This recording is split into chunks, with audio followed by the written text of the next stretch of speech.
دیتا ہے، اے ایمان والو انہیں اپنا دوست نہ بناؤ، اس لیے کہ یہودی اور عیسائی آپس میں ایک دوسرے کے دوست ہیں۔ اتنا بھی کافی تھا، لیکن اللہ تبارک و تعالی نے معیار ہی بدل دیا اور اتنا بڑا حکم ارشاد فرمایا۔ اس آیہ مقدسہ نے ہر چیز کو اپنے دامن میں سمیٹ کے رکھ دیا۔ یہودی اور عیسائی کو اپنا دوست نہ بناؤ، اس لیے کہ وہ آپس میں ایک دوسرے کے دوست ہیں۔ تو بات اتنی بھی کافی تھی، لیکن فرمایا اللہ تعالیٰ نے وَمَن يَتَوَلَّهُم مِّنكُمْ، جو تم میں سے انہیں اپنا دوست بنائے گا۔ تمہیں منع کر دیا ہے، ہم نے روک دیا ہے کہ دوست بنانا، اور اگر وَمَن يَتَوَلَّهُم مِّنكُمْ، جو تم میں سے، وَمَن يَتَوَلَّهُم مِّنكُمْ، جو بھی تم میں سے انہیں اپنا دوست بنائے گا فَإِنَّهُ مِنْهُمْ، تو وہ انہی میں سے ہے۔ تمہیں بتا دیا ہے کہ دوست یہودی اور عیسائی کو کبھی دوست بنانا، اور اگر بناؤ گے تو پھر تم، اور پھر جو قرآن مجید نے بات اس آیہ مقدسہ کو جو ختم فرمایا تو فرمایا ان اللہ لا یہدی القوم الظالمین، بے شک اللہ ظالموں کی قوم کو ہدایت نہیں دیتا۔ ظلم کرنے والوں کے نصیب میں ہدایت نہیں ہوتی، وہ ظلم کرتے رہتے ہیں اور انہیں سمجھایا جائے تو مانتے بھی نہیں، اس لیے کہ ہدایت ان کا نصیب نہیں ہوتی۔ میرے بھائی، دنیا میں بد نصیب ہے وہ شخص جو غلطی کرتا ہے اور پھر مانتا بھی نہیں، اور دنیا میں کم ظرف ہیں وہ لوگ، کم ظرف جو اپنے ظالم ہونے کے باوجود ظلم پر وضاحتیں پیش کرتے ہیں، اپنی غلطیوں کا اعتراف کرنے کی بجائے ان پر دلیلیں دیتے ہیں، چھوٹے ظرف کے لوگ۔ اللہ تبارک و تعالیٰ نے فرمایا یہودی اور عیسائی کو کبھی دوست نہ بنانا۔ میرے بھائیوں، میرے بزرگوں، میرے دوستوں، ہمارا دین تعصب سے پاک ہے، لیکن تسلب کا حامی ہے۔ تعصب کا مطلب یہ ہوتا ہے کہ کہنا مار دو دوسرے کو، برداشت ہی نہ کرو، اور تسلب کا مطلب یہ ہوتا ہے کہ اپنے دین میں پختہ ہو جاؤ، اپنے دین میں پکے ہو جاؤ۔ اب ہم نا ہر روز نماز کی نیت باندھتے ہیں، اللہ اکبر، سورۃ فاتحہ پڑھتے ہیں، اہدنا الصراط المستقیم صراط الذین انعمت علیہم، اتنی بھی بات بڑی تھی، کافی تھی۔ اے اللہ ہمیں صراط مستقیم پہ چلا اور ان لوگوں کے رستوں پہ چلانا جن پر تو نے انعام کیا، بڑی بات تھی، مثبت بات ہو گئی، منفی بات کی ضرورت نہ تھی۔ لیکن اللہ تبارک و تعالیٰ نے فرمایا کہ جہاں تم مجھ سے یہ دعا مانگو نا کہ صراط الذین انعمت علیہم، یا اللہ ان لوگوں کے رستوں پہ چلا جن پر تو نے انعام کیا، انبیاء، صلحاء، اتقیاء، صوفیاء، اولیاء، جہاں یہ دعا مانگنی ہے نا، ساتھ ایک اور بات بھی تم نے کرنی ہے، وہ کیا ہے؟ غیر المغضوب علیہم ولا الضالین، اے اللہ ان سے ہمیں بچا جن پر تیرا غضب ہوا، ان کے رستے پہ نہ چلانا جن پہ تیرا غضب ہوا اور جو گمراہ ہو گئے۔ اب دو باتیں سمجھ میں آئیں کہ مومن کو اپنے عقیدے سے پیار کرنا ہے اور کافر کے عقیدے سے اظہار بیزاری کرنا ہے، ان کے نظریے سے، ان کے عقیدے سے نفرت کرنی ہے۔ کافر کے عقیدے اور نظریے سے، اس کا کیا مطلب ہے؟ تسلب کا مطلب ہوتا ہے اپنے دین میں پکا ہونا۔ دو تین جملوں میں بات سمجھاتا ہوں، اگر آپ کی سمجھ میں آئی تو بڑا بہتر ہوگا۔ دو تین جملوں میں، تسلب، پکا ہونا، اس کا کیا مطلب ہے؟ اس کا مطلب یہ ہے کہ اپنی آنکھوں پر جو تم نے اینک لگانی ہے وہ دین کی اینک لگانی ہے، جو چیز بھی دیکھنی ہے وہ دین کی آنکھ سے دیکھنی ہے، جو کچھ بھی تم نے چاہنا ہے، بڑی بات کر رہا ہوں اگر آپ سمجھے تو، جو بھی تم نے دیکھنا ہے دین کی اینک سے دیکھنا ہے، جو تم نے چاہنا ہے وہ دین کے دل کے ساتھ چاہنا ہے، اور جو تم نے سوچنا ہے وہ دین کے دماغ کے ساتھ سوچنا ہے. اس کا ترجمہ اقبال نے کیا, کہنے لگے قوم مذہب سے ہے, مذہب جو نہیں. قوم کس سے ہے؟ قوم مذہب سے ہے, مذہب جو نہیں. اور فاضل بریلوی کہتے ہیں دہن میں زبان تمہارے لیے اور بدن میں ہے جان تمہارے لیے. ہم آئے یہاں تمہارے لیے تو اٹھیں بھی وہاں تمہارے لیے. اپنی ہر چیز, ہر نقطہ نظر میں پہلے دین, اس کے بعد کوئی اور. کافر کے عقیدے سے ہمارے زمانے میں نا فلسفی, منطقی, ادیب, شاعر, ملنگ, تلنگ, یہ بڑی جماعتیں. کھچڑی ہے, کھچڑی. اب وہ کھچڑی ایک نیا درس دیتی ہے. وہ کھچڑی یہ کہتی ہے کہ یہ سارے اللہ کو پکارتے ہیں, سارے اسی کے نام ہیں. یہ سارے, ہمارے ایک سابق وزیر اعظم نے بھی کہا تھا, ایک نوجوان کی عادت دی ہے گھسی پٹی جماعت نے, وہ بھی یہی کہتے ہیں. ہولی پہ بھی چلے جاؤ, دیوالی پہ بھی چلے جاؤ, ہندوؤں کے مندر میں بھی چلے جاؤ, وہ کہتے ہیں سارے اسی کے نام ہے. جو بت کو پکار رہا ہے وہ بھی اسی کو ہی پکار رہا ہے, معاذ اللہ. جو رام رام کہہ رہا ہے وہ بھی بات اصل وہی ہے. وہ بیوقوف ہو. اگر بت کو پکارنے والا بھی کسی نہ کسی رنگ میں اللہ کو ہی پکار رہا تھا, معاذ اللہ, تو پھر نبی پاک صلی اللہ علیہ وسلم کو کیا ضرورت تھی بتوں کا مقابلہ کرنے کی؟ تم نے تو سارا دین ہی مشکوک کر دیا ہے. ہر شے مشکوک ہو گئی. جو بتوں کو پکار رہا ہے وہ بھی اسی کو پکار رہا ہے, جو رام کہہ رہا ہے وہ بھی اسی کو کہہ رہا ہے, جو پتھر پوج رہا ہے وہ بھی. کیا تماشا لگایا ہوا ہے. اللہ تبارک و تعالیٰ تو اتنا غیور ہے, وہ کہتا ہے ان اللہ لا یغفر یشرک بہ ویغفر ما دون ذلک لمن یشاء. میں ہر چیز بخش دوں گا, میرے ساتھ کسی کو شریک نہ بنانا, میں اس کی معافی نہیں دوں گا. اللہ کے پیارے پیغمبر حضرت عزیر جناب عیسیٰ علیہ السلام کو جب لوگوں نے معاذ اللہ خدا کا بیٹا کہا تو رب تبارک و تعالیٰ نے قرآن پاک کی آیتیں نازل فرمائی, فرمایا یہ جھوٹ بولتے, یہ ظلم کرتے ہیں اپنی جانوں پر. او بھائی, یہ کھچڑی جو پکا رہے ہیں نا ملنگ لوگ, ادیب لوگ, سارے اسی کے نام ہیں. اس کا ایک ہی نام ہے, لا الہ الا اللہ, لا الہ الا اللہ, لا الہ الا اللہ. اس کے سوا کوئی بھی معبود ہو ہی نہیں سکتا, سوال ہی نہیں. او خدا کے بندے, یہ فلسفہ. اور پھر ہم سیانے بڑے, ہمارے دلوں میں رحمت بڑی ہے, نرمی بڑی ہے. کافر کے حق میں, مشرک کے حق میں, سارے بھی اسی کو پکارتے ہیں. تو زیادہ مہربانی کرنے والا ہے یا نبی پاک زیادہ رحمت للعالمین ہے؟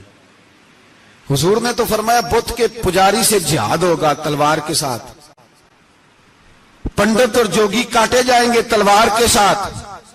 جو اللہ تبارک و تعالیٰ کی توحید میں کسی کو شریک کرے گا, مسلمان اس کے خلاف اٹھیں گے.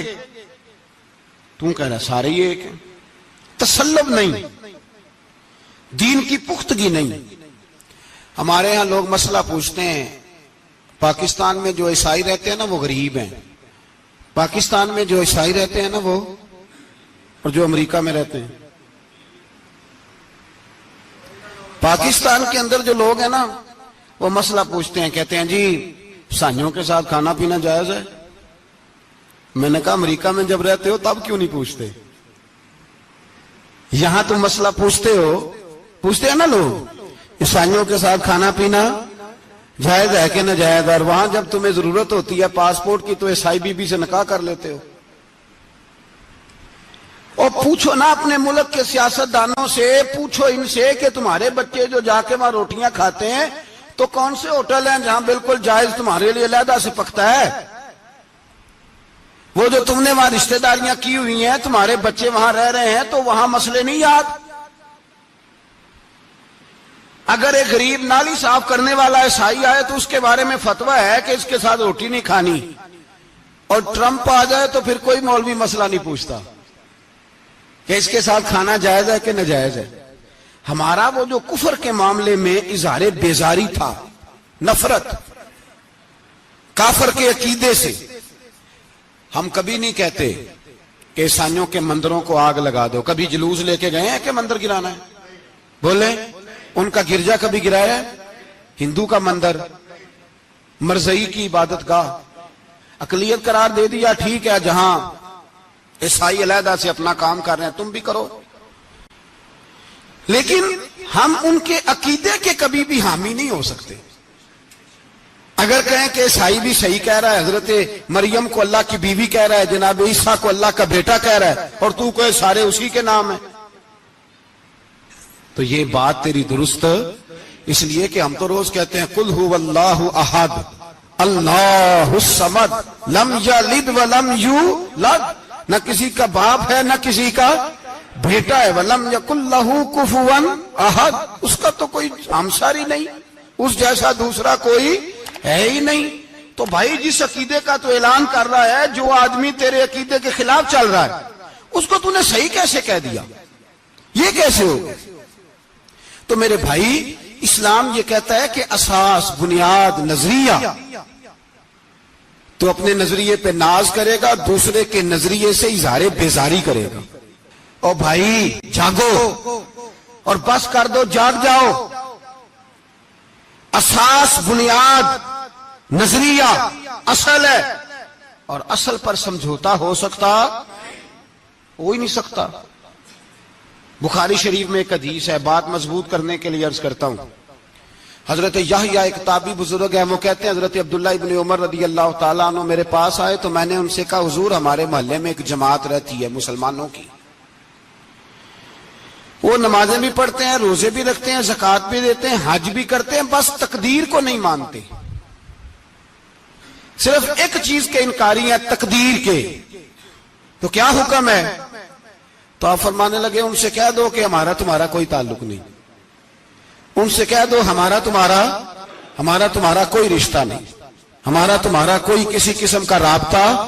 اور فرمایا ان کو بتا دینا کہ رسول پاک کے صحابی نے فتویٰ دیا ہے جتنی مرضی نمازیں پڑھو، جتنے مرضی روزے رکھو، اور احد پہاڑ کے برابر اگر تمہارا دل کرے تو صدقے کرو، پر تمہارا کوئی عمل اللہ کی بارگاہ میں قبول نہیں جب تک تمہارا عقیدہ صحیح نہیں، جب تک تمہارا نظریہ ٹھیک نہیں، اتنی دیر تک کوئی عمل اللہ کی بارگاہ میں تمہارا قابل قبول نہیں۔ اساس پر، بنیاد پر کوئی سمجھوتا ہو سکتا؟ بنیادوں پر سمجھوتے نہیں ہوتے بھائی۔ اور ایک ہوتا ہے گناہگار، ایک ہوتا ہے غدار۔ گناہگار اور غدار میں بڑا فرق ہوتا ہے۔ ایک آدمی شراب پیتا ہے، کسی نے اس کو منع کیا تو اس نے کہا یار میری غلطی ہے، آئندہ نہیں پیوں گا، وہ گناہگار ہے۔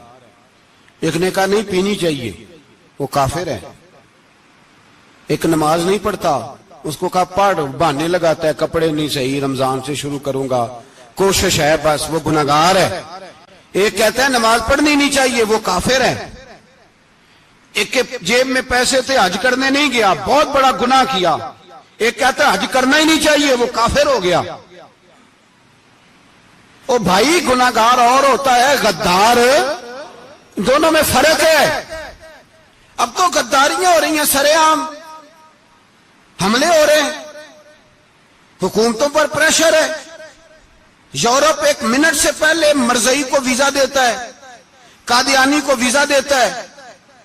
یہ سپر کافر ہیں قادیانی اور مرزئی، اور بڑی ذمہ داری سے کہہ رہا ہوں یہ کل بھی کافر تھے، آج بھی، کل بھی کافر تھے اور آج بھی، اور قیامت تک۔ اور اگلی بات سن لو، من شکا فی کفر ہی فقد کفر، جو ان کے کفر میں شک کرے وہ بھی کافر ہے۔ سن لو یہ فتویٰ دے دینا بے شک جس کو مرضی۔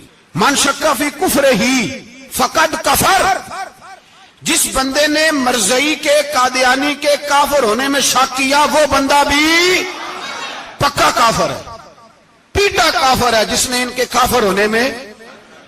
جڑے آکر سانو پتہ ہی نہیں لگا اسی کی کر بیٹھے، ان کے لیے کوئی قانون نہیں۔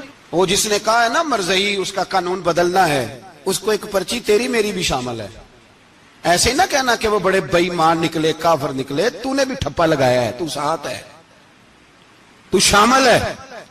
جب قومی اسمبلی میں یہ قرارداد پیش ہو رہی تھی تو ان کو ووٹ دینے والے ان کے گناہ میں شریک تھے، مجرم تھے، ساتھ شامل تھے، ان کو معافی نہیں ملے گی، ان کو لمبی توبہ کرنی پڑے گی اللہ کی بارگاہ میں، انہیں آنسو بہانے پڑیں گے ان کو ٹھپے لگانے کی وجہ سے۔ بچ نہ جایا کرو کہ حکمران برے ہیں تو ہم بڑے نیک پرہیزگار ہیں. چھپے لگانے والے ساتھ شریک ہے جرم. کہتے پتہ ہی نہیں چلا. کیسے پتہ نہیں چلا؟ کیسے پتہ نہیں چلا؟ یہ تو جو مدہوش ہوتے ہیں انہیں پتہ چل جاتا ہے یہ نبی پاک کی عزت کی بات ہو رہی ہے. بندہ مدہوش ہو نا، مدہوش بے ہوش ہو مسلمان، رسول اللہ کی بات ہو تو اس کی بھی آنکھیں کھل جایا کرتی ہیں. اور تم جاگتے پڑھے لکھے اسمبلیوں میں بیٹھے مالدار، تم پتہ ہی نہیں چلا قانون بدل گیا، خبر ہی نہیں ہوئی. یہ دھوکہ کسی اور کو دینا. ہم تمہارے ان دھوکوں میں آنے والے کہ کسی اور کو سنانا کہانیاں. ہمیں نہیں سمجھ آتی تمہاری کہانیاں. کہتے غلطی ہو گئی، بھول گئے. اور وزیر اعلیٰ صاحب کہتے ہیں اس کو نکال دینا چاہیے. کس نے نکالنا ہے نا تماشا. کہتے ہیں اس کو نکال دینا چاہیے جس نے اس قانون میں. تو کس نے نکالنا ہے؟ حکومت تو آپ کی ہے، تو کون نکالے گا؟ شرم کرو، مر جاؤ ڈوب کے. یہ تمہارا طریقہ ہے؟ جرم کرتے اور جرم کر کے کہتے ہو نہیں نکال دینا. کون نکالے گا؟ نکالو، پتہ چلے تمہارا. امیر ملت پیر جماعت علی شاہ صاحب محدث علی پوری رحمت اللہ علیہ پیر صاحب فرماتے ہیں جب پاکستان بن رہا تھا تو ہم نبی پاک صلی اللہ علیہ وسلم کی عظمتیں بیان کیا کرتے تھے. ہم کہتے تھے لوگوں پاکستان بنے گا تو اس میں نبی پاک کا نظام آئے گا، غریب امیر کا فرق مٹ جائے گا، اس میں کوئی برادری نہیں ہوگی، ایک برادری ہوگی جس کا نام مسلمان ہوگا. اس میں چھوٹا بڑا امیر غریب ایک ہی صف میں کھڑے ہو گئے، محمود و ایاز، نہ کوئی بندہ رہا نہ کوئی بندہ نواز. یہ پاکستان ہوگا.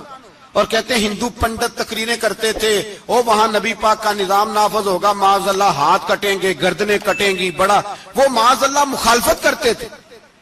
وہ کیا پتا تھا کہ بعد میں یہاں بھی سارے وہی تماشے ہوں گے جو وہ کہہ رہے ہیں.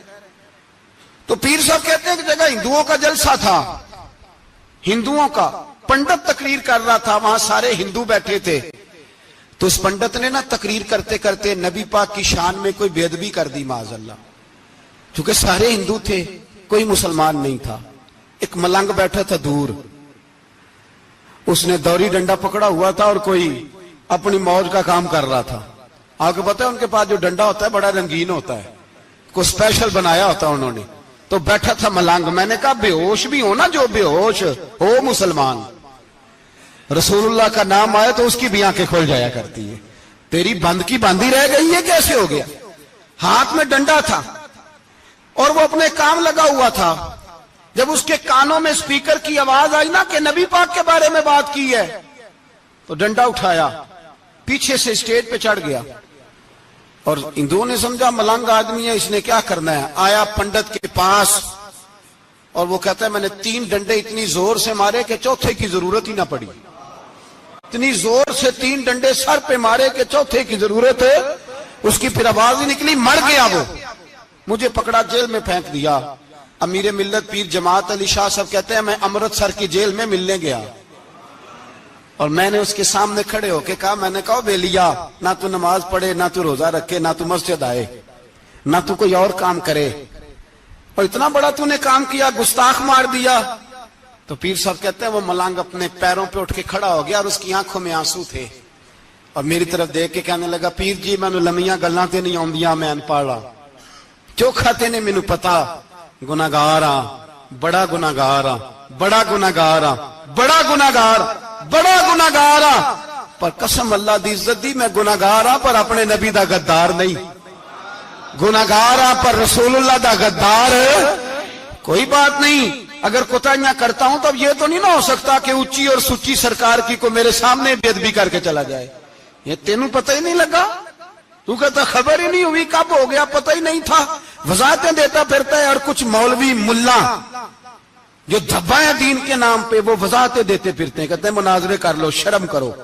دین کے نام پر ووٹ مانگ کے اسمبلیوں میں جاتے ہو اور وہاں جا کے ان بھائی مانوں کی گودوں میں بیٹھ جاتے ہو، تمہیں حیا نہیں آتی. اور نبی پاک کی بات ہے تو پھر بھی تمہاری غیرت جوش نہیں مارتی، پھر بھی دلیلیں دیتے پھرتے ہو. میرے رسول پاک علیہ الصلوۃ والسلام کے غلاموں یاد رکھو، دین میں تسلط پیدا کرو، مضبوطی. کل لوگ مسئلے پوچھا کرتے تھے کہ صحابی کا اہل بیت کا بے ادب ہے تو اس کے جنازے پہ جائیں کہ نہ جائیں. اب نہیں لوگ پوچھتے، اب ہمارے دلوں میں فتوے زیادہ آ گئے ہیں، مرضی کرتے پھرتے ہیں. ہمارا بچہ کسی بد مذہب کی مسجد میں جاتا ہے ہم کہتے ہیں نہیں ویسے ہی جاتا ہے. تجھ سے پوچھا جائے گا، اس دن پتا چلے گا. جس دن تم مرے گا تو تیرے لیے دعا بھی نہیں کرے گا، تیری قبر پہ بھی نہیں جائے گا. تجھے پتا چلے گا اس دن کہ ویسے ہی جاتا ہے کہ ایسے جاتا ہے. کوئی پابندی نہیں، کوئی تسلط بھی نہیں، عقیدے میں ایمان میں کوئی پختگی نہیں. ہمیں خیال ہی نہیں کہ کدھر جا رہی ہیں اولادیں، سوچتے ہی نہیں. ہم خیال ہونا چاہیے، سمجھ ہونی چاہیے. میرے رسول پاک علیہ الصلوۃ والسلام کے صحابہ میں تسلط تھا، تسلط. سگی اماں بھی اگر بے ایمان ہوتی تھی تو صحابہ قریب نہیں آنے دیتے تھے. حضرت اسماء بنت ابی بکر صدیق، ان کی ماں مشرکہ تھی.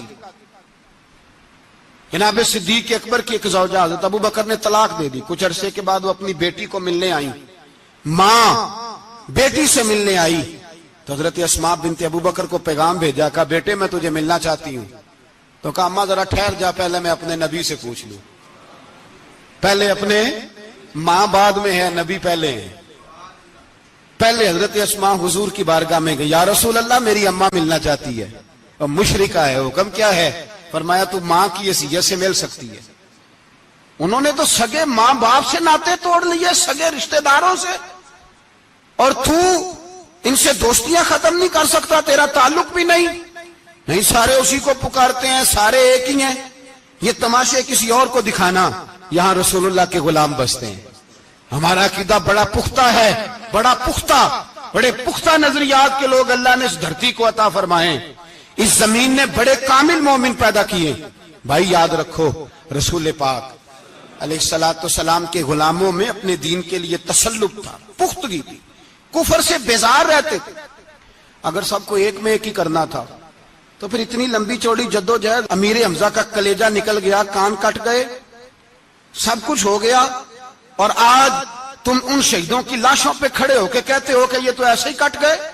مذاق ہے یہ؟ کوئی مذاق ہے؟ اصل بات بتاؤں آپ کو کیا ہے؟ دین مفت میں ملا ہے،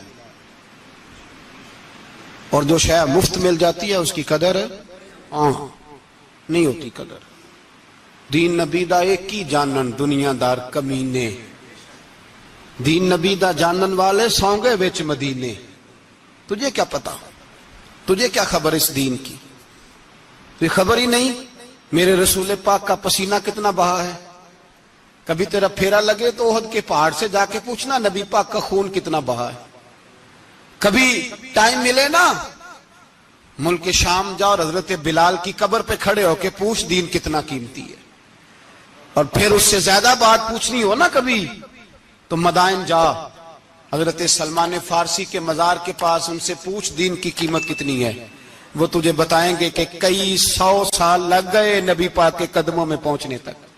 100 سال، کئی 100 سال. اور اگر پھر بھی تجھے تسلی نہ ہو تو جنت البقیع میں جا اور سیدہ طیبہ طاہرہ حضرت فاطمہ الزہرا سے پوچھ. ان سے پوچھ بی بی اس دین کی قدر کیا ہے. وہ تجھے بتائیں گی کہ جب دین کے چہرے پہ سرخ رنگ بھرنا تھا تو میں نے حسین کا خون دے کے بھرا. وہ تجھے بتائیں گی کہ اس دین کو جب پینٹ کرنا تھا تو میں نے جناب علی اصغر کے بازوؤں کے ساتھ مصوری کی ہے. اس کو آسان سمجھ رکھا ہے لوگوں نے، آسان سمجھ رکھا ہے. کہا تم کٹ گئے. اور آج اٹھنے والا صوفی اور درویش کہتا ہے سارے ایک ہی ہیں، سارے اسی کو مانتے ہیں. جس سیاستدان کا دل کرتا ہے وہ جا کے مندروں میں پوجا کر آتا ہے، جس کا دل کرتا ہے وہ جا کے ہندوؤں کی ہولی اور دیوالی میں شریک ہو جاتا ہے. سب ایک ہی ہیں. اگر ایک ہی تھے تو حسین کا علی اصغر کیوں شہید ہوا؟ اگر سب ایک ہی تھے تو جناب علی اکبر کیوں شہید ہوئے؟ سارے ایک ہی تھے تو پھر ٹھیک ہے، مست رہنا چاہیے تھا. یہ مذاق ہے اتنی قربانیاں؟ شرم ہی نہیں آتی بات کرتے ہوئے؟ جاگو اور اپنے دین کو سمجھو. میرے رسول پاک علیہ الصلوۃ والسلام نے جو دین دیا اس میں تسلب ہے، تسلب، کفر سے بیزاری. کتنی بیزاری؟ حضرت ام حبیبہ رضی اللہ تعالیٰ عنہ ام المومنین ہے، یہ ہماری اماں ہیں. ام، ماؤں کے نام تو بچوں کو آنے چاہیے نا. یہ مومنوں کی ماں ہیں، ابو سفیان کی بیٹی ہیں. حضرت ابو سفیان رضی اللہ تعالیٰ عنہ کی بیٹی نبی پاک کی زوجہ ہیں. جناب امیر معاویہ رضی اللہ تعالیٰ عنہ کی سگی بہن حضور کی زوجہ تھی. بہت بڑے امیر باپ کی بیٹی تھی. مدینے جب آئیں تو نبی پاک کے گھر میں غربت دیکھی. آزمائش دیکھی، کئی کئی دنوں کے فقر اختیاری کے جلوے دیکھے۔ ابو سفیان ایک مذاکرات کے سلسلے میں مدینے آئے اور کہتے ہیں میں نے سوچا سیدھا اپنی بیٹی کے گھر جاتا ہوں، تو کہتے ہیں میں حضرت ام حبیبہ کے صحن میں داخل ہوا تو چارپائی پہ بستر بچھا ہوا تھا، اور ام حبیبہ ایک سائیڈ پہ بیٹھ کر تو سوئی دھاگے کے ساتھ کوئی کام کر رہی تھی۔ ابو سفیان کہتے ہیں میری بیٹی کی نظر پڑی تو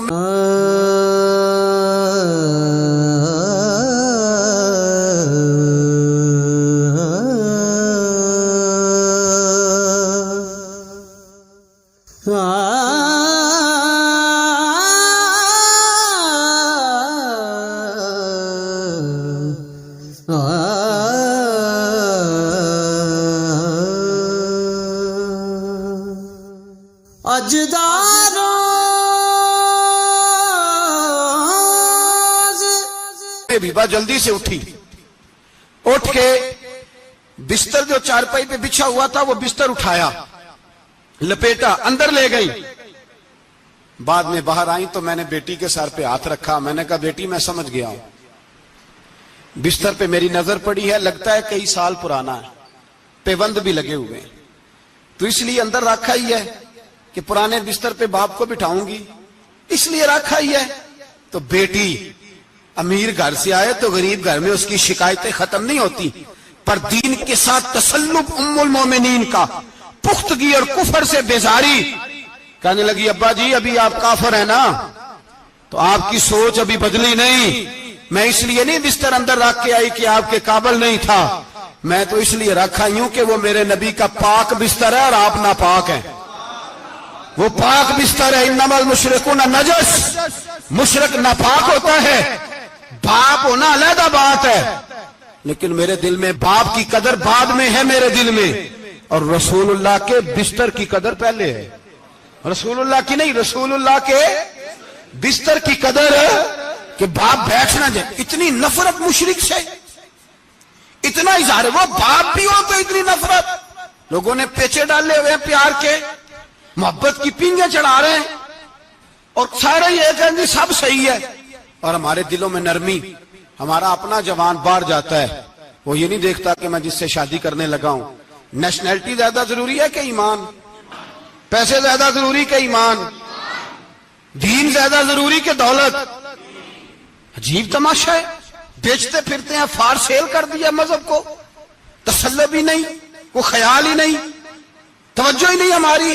میرے رسول پاک علیہ السلام کے صحابہ جو چٹان تھے دین کے معاملے میں، اپنا پیارا بھی سامنے آتا تھا تو کافر سمجھ کے قتل کر دیتے، اس لیے کہ وہ سمجھتے تھے قوم مذہب سے ہے، مذہب جو نہیں تم بھی نہیں، اگر دین نہیں رہے گا تو کوئی شے باقی نہیں رہے۔ یاد رکھنا، اگر دین نہیں رہے گا، میرے حبیب پاک علیہ السلام کے غلاموں کا یہ حال تھا۔ احد کے اندر افواہ پھیل گئی کہ حضور شہید ہو گئے، حضرت انس بن مالک کے چچا تھے انس بن نضر رضی اللہ تعالیٰ، جب افواہ پھیلی نا حضور شہید ہو گئے تو جناب انس بن نضر اٹھے، تلوار پکڑی، صحابہ سے کہنے لگے یہاں کیوں بیٹھے ہو؟ کہا حضور شہید ہو گئے، ہم کیا کریں؟ فرمایا حضور شہید ہو گئے تو ہم زندہ رہ کے کیا کریں گے؟ یہاں کیوں بیٹھے ہو؟ ہمارا جینا بھی مصطفیٰ کے لیے، مرنا بھی مصطفیٰ کے لیے، اگر حضور علیہ السلام وصال کر گئے تو اٹھو، ان بے ایمانوں سے لڑتے ہیں جنہوں نے مصطفیٰ کو شہید کیا ہے، اٹھو۔ حضرت انس بن نضر میدان میں نکلے، اس طرح لڑے کہ صحابہ کہتے ہیں نہ زخموں کی پرواہ، تیر برستے رہے پرواہ کوئی نہیں، تلواریں چلتی رہی پرواہ کوئی نہیں، ان کے وجود پر نیزوں کے زخم آتے رہے پرواہ کوئی نہیں۔ حضرت انس بن نضر اتنا لڑے کہ شہید ہو گئے، اور جب شہادت کے بعد ان کی لاش دیکھی تو 80 زخم نظر آئے، تلواروں کے، نیزوں کے 80 زخم۔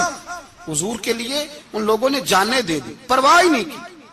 یہاں اس مسئلے کو ہمارے ہاں لوگ سمجھتے ہی نہیں۔ ختم نبوت کا مسئلہ بڑا حساس مسئلہ ہے۔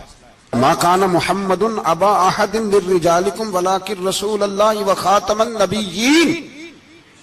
ہم ختم بھی پڑھے نہ کسی کا تو اس میں بھی ختم نبوت والی آیت پڑھتے ہیں، اس لیے کہ یہ بنیادی مسئلہ ہے۔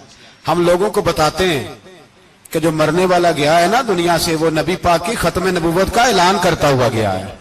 ہم لوگوں کو یہ بات بتلاتے ہیں، میرے حبیب پاک علیہ السلام کی 150 کے قریب حدیثیں ہیں کہ میں آخری نبی ہوں، میرے بعد کوئی نبی نہیں ہے۔ 150 کے قریب حدیثوں میں حضور نے ارشاد فرمایا، جگہ جگہ محبوب پاک نے وضاحت فرمائی کہ میں آخری نبی ہوں، میرے بعد کوئی نبی ہو سکتا وضاحت۔ اور ہمارے علماء نے لکھا ہے جو دعویٰ کرے کہ میں نبی ہوں، اور جس بندے نے اس سے یہ کہا کہ چل کوئی دلیل دکھا، وہ بھی کافر ہو گیا، وہ بھی کافر۔ کیوں تو نے یہ سوال کیا؟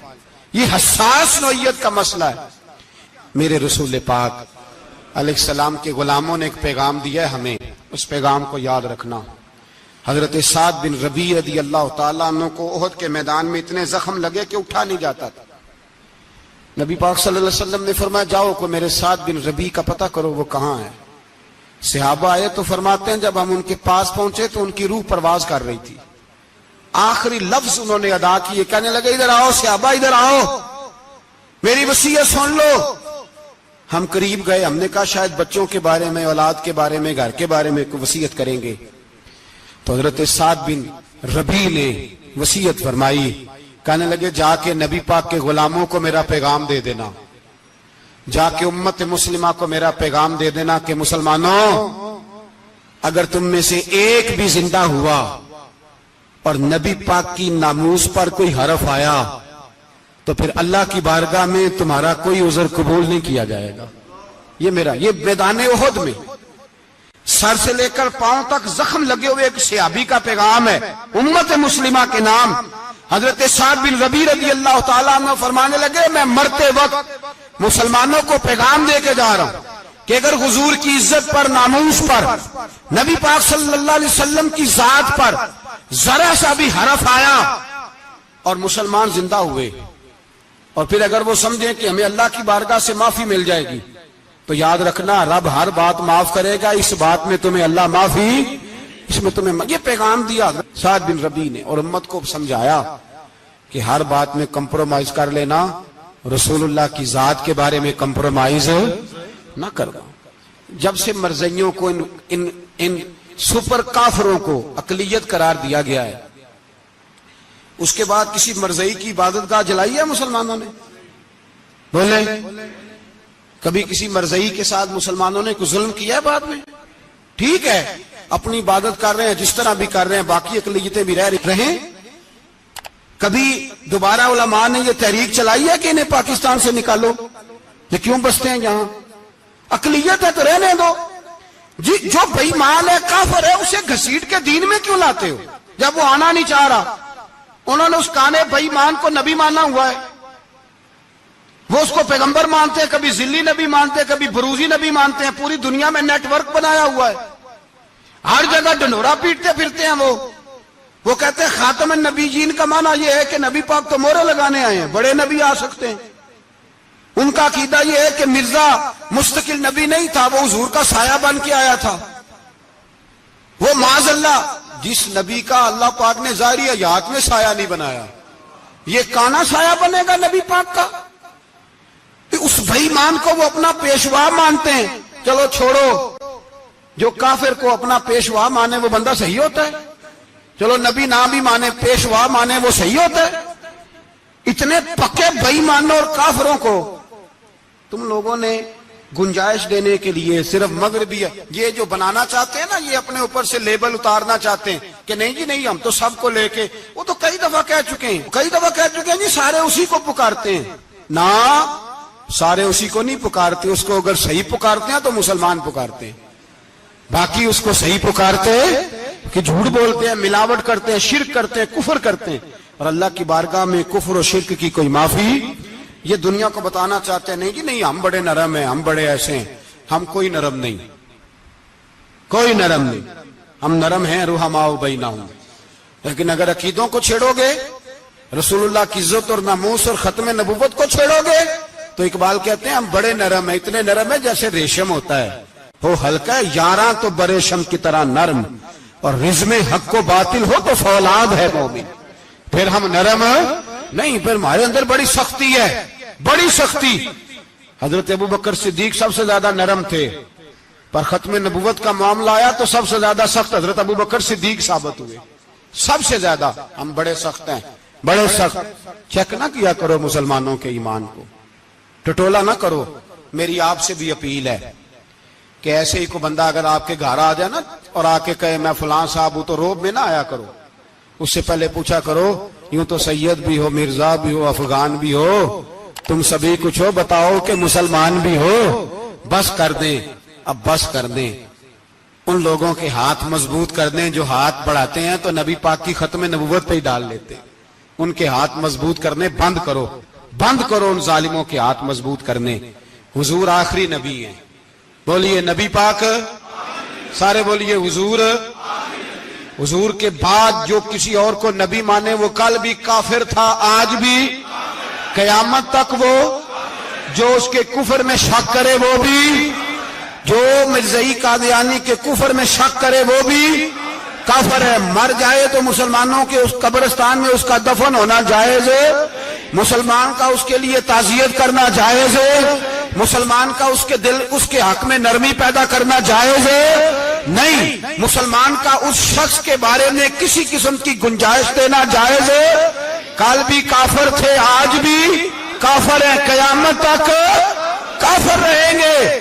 مسلمان وہ رہے گا جو کہے گا کہ نبی کی ہر شان کو ہم مانتے ہیں. حضور خاتم النبیین ہے، زبان سے اقرار کرتے ہیں اور دل سے اس پر ایمان لاتے، وہ بندہ مسلمان رہے گا. ہم حکومتوں کو سمجھاتے ہیں اپنی قبریں خراب نہ کرو، اپنی آخرت تباہ نہ کرو. نہ بس تھوڑا سا وقت ہے، تمہارے باپ دادا مر گئے، ان کا نام بھی کوئی نہیں لیتا، تم بھی دنیا سے جاؤ گے. خدا را ہم تمہیں سمجھاتے ہیں، ہم درد مندانہ اپیل کرتے ہیں، اپنی آخرت بچاؤ. یہ اسمبلیاں چند روزہ، یہ حکومتیں چند روزہ. ادھر جا کے دیکھ لو شدرے میں وقت کا بادشاہ لیٹا ہے لیکن کوئی نہیں جاتا. بادشاہ تھا، اٹھتا تھا تو دنیا اٹھتی تھی، بیٹھتا تھا تو دنیا بیٹھ جاتی تھی. آج ہمارے بہت سارے نوجوانوں کو پتہ نہیں کہ اس کسی بادشاہ کی قبر بھی ہے. بہت بڑا مقبرہ بنا، بڑی سیرگاہ بنی ہے، پر کوئی جاتا نہیں. چند قدم راوی کراس کر کے دیکھ لو داتا علی اجمیری لیٹے ہوئے.